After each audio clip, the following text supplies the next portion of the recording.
कहते हैं कि इस दुनिया में मन सबसे ज़्यादा शक्तिशाली चीज़ होती है।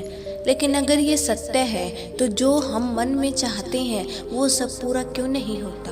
क्योंकि कोई भी इंसान अपने मन में दुख नहीं चाहेगा, लेकिन वो रहता तो दुखी ही है। आज की इस कहानी से आपको एक ऐसा मंत्र पता चलेगा जिसे समझने के बाद आप ये जान पाएंगे कि अपने मन से कोई भी चीज़ कैसे निकालनी है। कहानी छोटी सी है पर बहुत गहरी है। एक बार की बात है, एक आदमी के जीवन में सिर्फ दुख ही दुख थे। वो जो भी काम करता उसका वो काम पूरा ही नहीं होता। घर में भी कलेश बना रहता था, चारों ओर से दुखों से घिरा हुआ था। वो यही सोचता रहता कि अपने दुखों से छुटकारा कैसे पाऊं। ऐसे ही एक दिन उसने अपने मित्र से पूछा कि मैं अपने दुखों से छुटकारा पाने के लिए क्या करूं। उसके मित्र ने बताया कि तुम किसी बाबा के पास जाओ। बाबाओं के पास ऐसी शक्तियां होती हैं जिनसे सारे दुख मिट जाते हैं और धन संपदा भी हासिल हो जाती है। तुम भी किसी ऐसे बाबा को ढूंढ लो, तुम्हारा काम हो जाएगा। और उसके मन में ये बात बैठ गई कि कोई बाबा ही मेरा दुख दूर कर सकता है। और उसे किसी भी बाबा के बारे में पता लगता, वो वहीं पहुंच जाता और सारी बात बताता और गुरु दक्षिणा भी देता। लेकिन उसको अपनी समस्याओं से छुटकारा नहीं मिलता। अब तो उसे लगने लगा था कि मेरे जीवन से दुख कभी खत्म ही नहीं होंगे। और यही सोच सोच कर उसका बुरा हाल हो गया था। फिर एक दिन उसे अपने मित्र से एक ऐसे बाबा के बारे में पता चला जो समाधान बताने के लिए कोई दान दक्षिणा भी नहीं लेते। उस आदमी को लगा कि ये बाबा दूसरे बाबाओं की तरह नहीं हो सकता, क्योंकि ये कोई दान दक्षिणा भी नहीं लेता।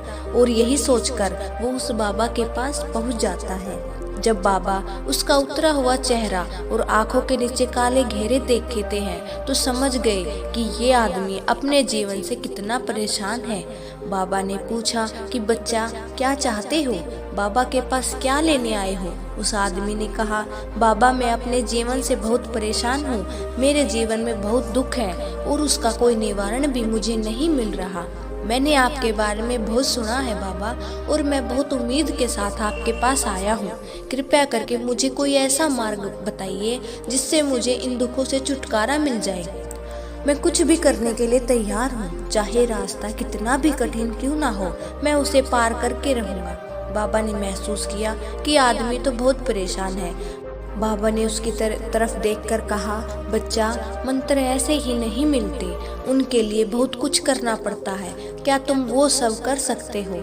कुछ सोचने के बाद वो बोला, आप जो भी दान दक्षिणा लोगे मैं दे दूंगा, बस मेरे दुखों का समाधान होना चाहिए। बाबा मुस्कुराए और बोले, दान दक्षिणा तो बहुत छोटी सी चीज़ है।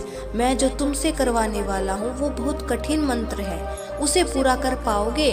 वो व्यक्ति बोला, आप बताइए, मैं कुछ भी करने के लिए तैयार हूँ। बाबा ने उसे कहा कि यहाँ से जब तुम अपने घर जाओ तो यह दोहराते हुए जाना कि मैं सुखी हूँ, मैं सुखी हूँ, मैं सुखी हूँ। और याद रहे कि ये जुबान पर नहीं आना चाहिए, ये सिर्फ मन में ही दोहराना है।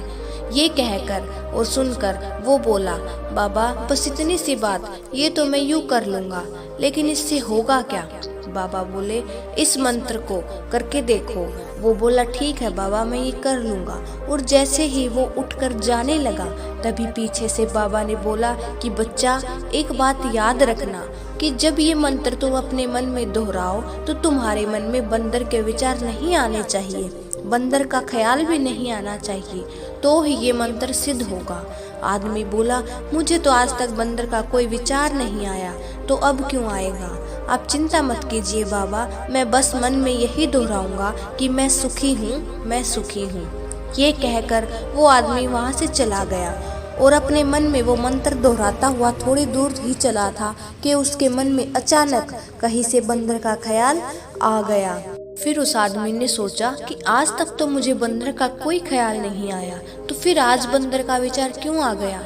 ऐसे ही उसने उस बंदर के विचार को पकड़ लिया और वो उस बंदर के बारे में सोचने लगा।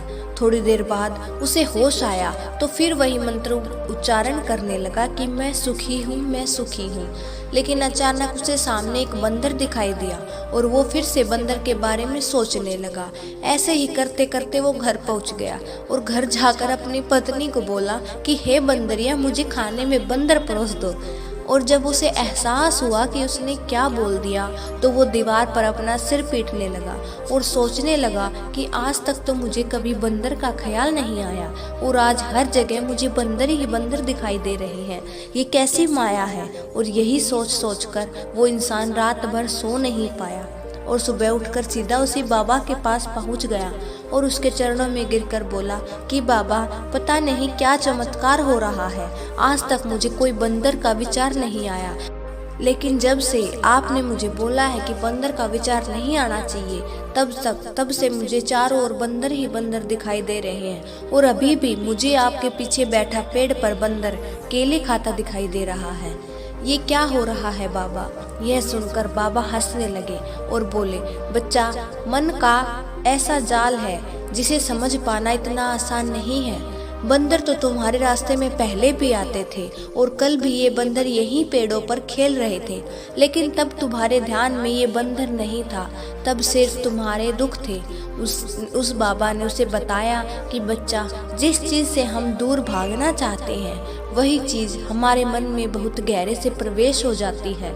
असल में हम जिस चीज़ से छुटकारा पाना चाहते हैं वो हमारे साथ बहुत गहरे से जुड़े होते हैं और हम जितना ही उनसे छुटकारा पाना चाहते हैं वो उतनी ही गहरी हमारे मन में बैठी चली जाती हैं और वो हमारे अंतर मन में छा जाती हैं और हमारे मन में, हमारे विचारों में हमें सिर्फ दुख ही दुख दिखाई देते हैं।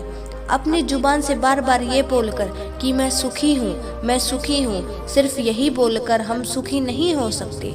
जब तक ये मंत्र हमारे अंतर मन में प्रविष्ट नहीं होगा, अपने दुखों से लड़ना बंद कर दो।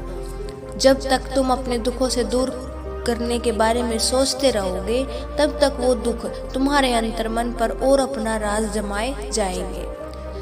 जिस दिन तुम सोचना ही छोड़ दोगे उसी दिन से तुम्हारे जीवन से दुख दूर हो जाएंगे, क्योंकि किसी भी चीज़ से छुटकारा पाने के लिए हमें उस चीज़ के बारे में सोचना पड़ता है और हम जितना उस चीज़ के बारे में सोचते हैं उतना ही वो हमारे अंदर सिमटती जाती है। इसलिए अगर तुम दुखों से छुटकारा पाना चाहते हो तो उनके बारे में सोचना छोड़ दो।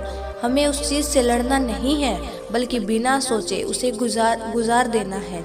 और अगर हम इस मंत्र को समझ लेते हैं तो हम अपने जीवन में जो भी पाना चाहते हैं वो ही पा सकते हैं। और एक बार वो मंत्र हमारे अंतर मन में बैठ गया तो हमें सफल होने से कोई नहीं रोक सके।